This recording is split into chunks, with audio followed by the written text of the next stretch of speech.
Duduk perkara keributan di Resto Mie Gacuan Jogja, petugas keamanan hingga Pemkot turun tangan. Nama Mie Gacuan tengah jadi perbincangan. Ya, Resto Mie yang berada di kawasan Kota Baru, Daerah Istimewa Yogyakarta itu belakangan trending gara-gara adanya keributan yang diduga terjadi antara pelayan Resto Mie Gacuan dengan driver ojek online. Diduga keributan itu viral di media sosial hingga trending di Twitter. Diduga insiden terjadi pada Sabtu 13 November 2021. Adapun salah satu akun Twitter yang mengunggah video itu. Dalam video terlihat sejumlah karyawan resto bersiteru dengan driver ojek online. Masyarakat sekitar pun mencoba melerai pertikaian antara keduanya. Hingga pada malam harinya ratusan driver ojek online pun ramai-ramai datang menggeruduk resto tersebut sebagai bentuk rasa solidaritas.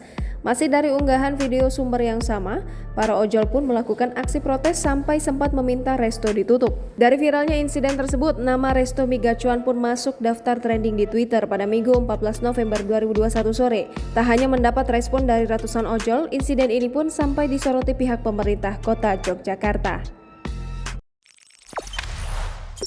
Jangan lupa subscribe, share, komen, dan like ya!